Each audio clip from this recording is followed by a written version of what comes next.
Be ready. 10 seconds to go.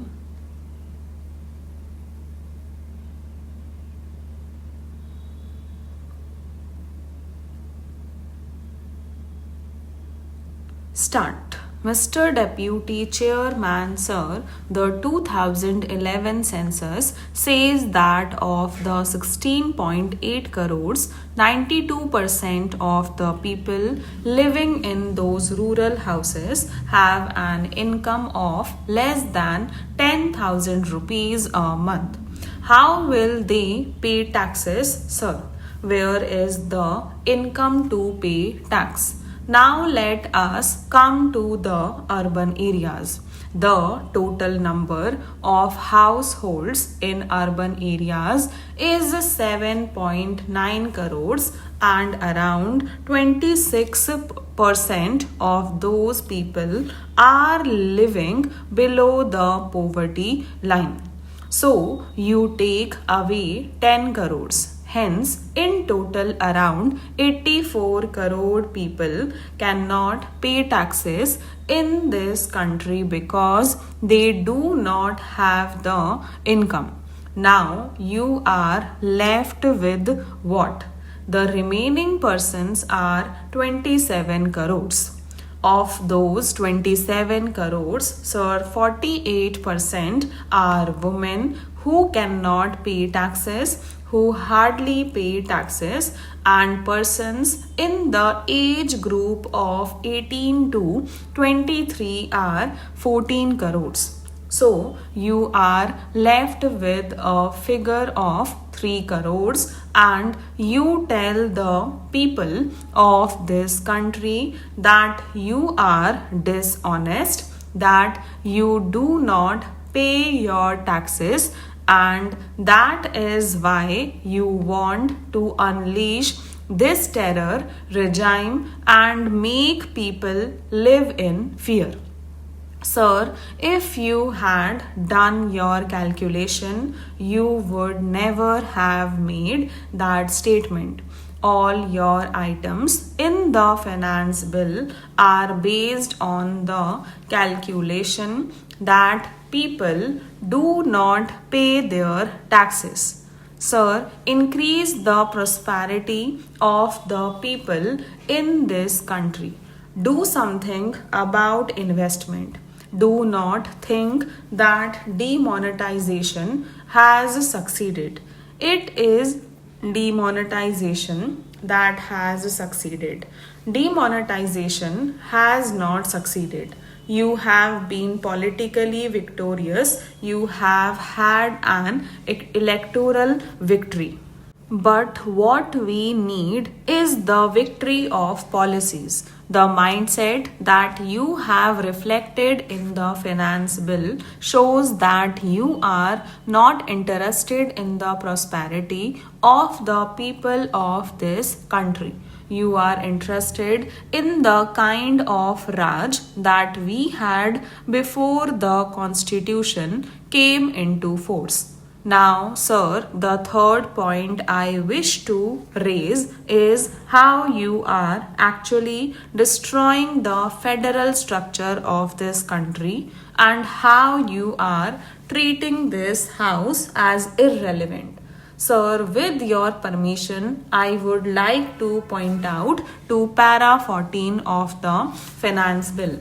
In this context, I might say that you have decided as a matter of policy is to merge several tribunals and appellate tribunals.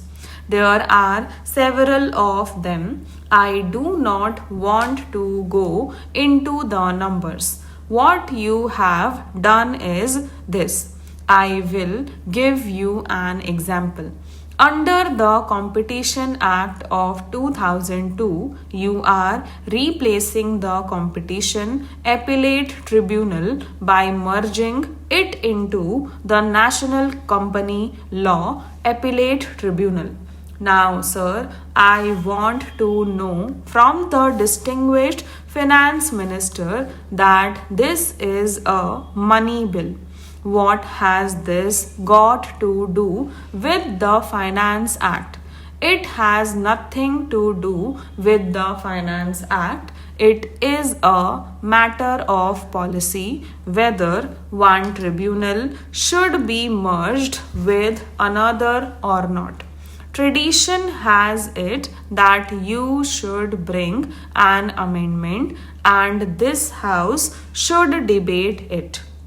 But you do not want this house to debate it because you know that you do not have a majority here. You do not want that house to debate it because you have the majority there. As you do not have a majority here, you do not want to debate it here. So, what democratic principles are you following that you waxed so eloquently about when you were sitting on this side?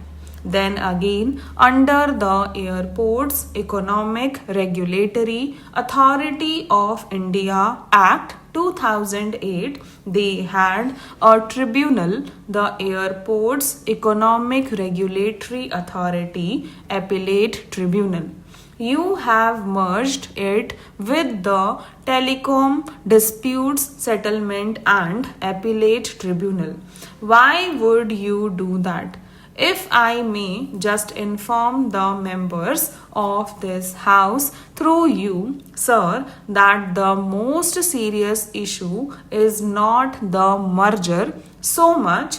That is a serious issue, but the most serious issue is that you have said that you will make the appointments to these tribunals yourself. In other words, all matters relating to appointments, eligibility of persons, term of office, salaries, allowances, resignation, removal and other conditions of services will be decided by the government. So, the power of appointment will be in your hands.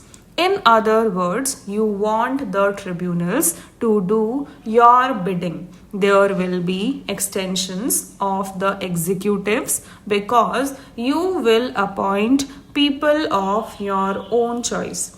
As you remember, sir, in 2014, when the National Tax Tribunal issue came up in the Supreme Court had said that the appointment of a judge has to be done through us. You have taken over that also. You will appoint a judge of your choice who will be probably a retired judge. So, what are you trying to do? You are trying to take over the function of the courts. You are trying to make this house irrelevant. You do not want a debate in the Lok Sabha because they introduce it at the last minute. Stop.